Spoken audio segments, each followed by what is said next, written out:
It's anime time 3516। Last episode में हमने देखा था कि यो ने ब्लेसिंग सेरेमनी ज्वाइन किया था और डोंगसन किंगडम के किंग उयो को लाना चाहते थे। हेवन सालों की एपिसोड 14 के स्टार्टिंग से हम देखते हैं कि डोंगे किंगडम में बड़ी तूफान आ चुका है। वहाँ के पीपुल डोंगसन किंगडम एंड प्रिंसेस को देखकर घबराने लगते हैं। किंग जिउसी कहते हैं कि दुनिया घोस्ट और शैतानी स्पिरिट से भरा हुआ है।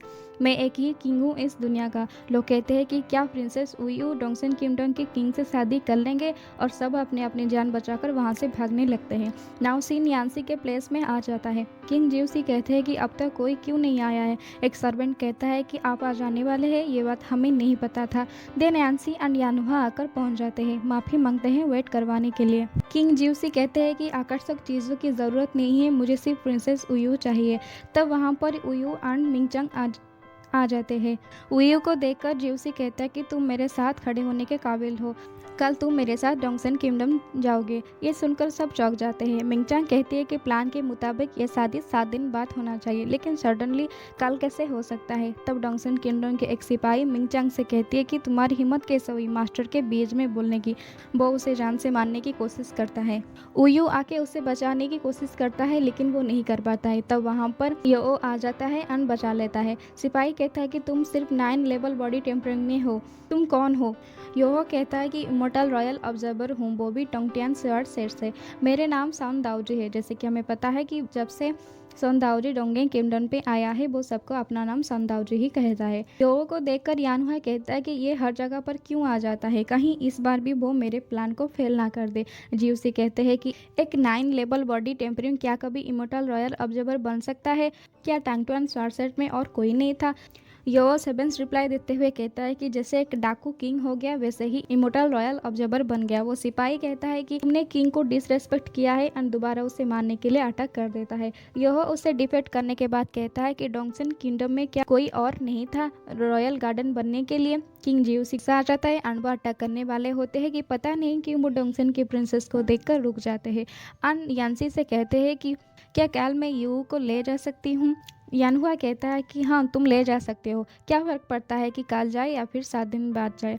लेकिन उयू कहता है कि मैं अभी इसके लिए तैयार नहीं हूँ, अच्छा होगा अगर हम सही टाइम का इंतज़ार करें। ये सुनते ही जिउसी कहता है कि क्यों, तुम चाहते हो कि तुम अपनी माइंड चेंज कर लो और मुझे इस शादी के लिए मना कर दो। उयू कहता है कि शादी के डेट दोनों किंगडम मिलकर तय किए थे, लेकिन किंग ने अचानक बदल दिया। क्या ये डोंगे की फैमिली को डिसरेस्पेक्ट नहीं किया गया। ये सुन के जिउसी कहता है कि ठीक है, 5 दिन बाद तुम मेरे प्लेस में आ जाना। देन वहाँ से वो चला जाता है।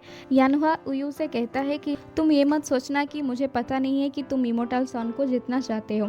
डोंगे के प्रिंसेस होने के नाते बेशर्म कैसे हो सकते हो। क्या तुम चाहती हो कि मैं अंग्री में आकर मर जाऊं और तुम मेरे सिंहासन के उत्तराधिकारी बन सको। देन यो कहता है कि सच कहे तो मैं भी कुछ दिनों से उयू को पसंद करने लगा हूँ। तब दावे उयू को एक रोज देता है। यो फिर कहता है कि इसीलिए मैं जिउसी के साथ कम्पीट करना चाहती हूँ ताकि मैं उयू को जीत सकूँ। यानुआ कहता है कि मैं इस बात को नहीं मानती हूँ। यो कहता है कि मैं ये बात तय कर चुकी हूँ। देन वो वहाँ से चले जाते हैं। यान्सी अभी तक चुपचाप बैठी हुई थी। यानुआ कहता है कि मुझे लगता है कि उयू सन दाओजी को पसंद करता है, अब हम क्या करेंगे। यान्सी कहती है कि सन दाओजी कभी भी मटरनल क्लान को नहीं भूलेगा और मटरनल क्लान हमारे हाथों में है। यान्सी वो इमोर्टल गार्डियन के पास चला जाता है। इमोर्टल गार्डियन कहते हैं कि शायद ब्लेसिंग सेरेमनी को लेकर सन दाओजी सस्पेक्ट कर रहे हैं, उस पर नज़र रखो। अगर सन दाओजी ने इसमें इंटरफेयर किया तो उसे बिना झिझक मार देना। नाउ सीन डोंगसन किंगडम पे आ चुका है। वहाँ का प्रिंसेस जिउसी से कहते हैं कि तुम प्रिंसेस के बारे में क्या सोचते हो। जिउसी कहते हैं कि वो बहुत प्रिटी है, बहुत ब्यूटीफुल है। प्रिंसेस फिर पूछते हैं कि उयू तुम्हारे साथ क्यों नहीं आया। जिउसी कहते हैं कि वो लड़की सिर्फ डोंगसन फॉर्चुनेट को हेल्प करेगा। देन प्रिंसेस उसे लात मार के फेंक देते हैं एंड कहते हैं कि मैं जाती हूँ खाना ढूंढने। नेक्स्ट सीन हम देखते हैं कि प्रिंसेस एंड कुछ चमचे सिटी पे आ जाते हैं लोगों को तंग करने के लिए। प्रिंसेस किसी को मार देते हैं। अब यो पर आ जाता है। जोंग्यू कहता है कि हम 3 दिनों से उसे ढूंढ रहे हैं, लेकिन उसकी परछाई तक हमें नहीं मिली है।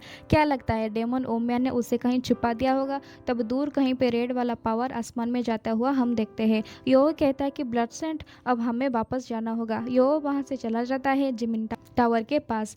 वो देखता है कि एक आदमी का का कंकल वहाँ पर पड़ा हुआ था। मिंगलोंग कहती है कि घोस्ट कल्टीवेटर ने ये सब किया है। यो कहता है कि हिम्मत कैसे हुई डोंगियों के मासूम लोगों के साथ ये करने की, इसीलिए तुम्हें कभी भी माफ़ी नहीं मिलेगा। जैसे ही वो दरवाजे खोलता है तब एक आदमी उस पर अटैक कर देता है। हम देखते हैं कि वो डोंगसन किंगडम के एक चमचा है, उयो को किल करने आ जाता है। इसके साथ एंड होती है हमारे episode 14। Stay with me. Okay, thank you.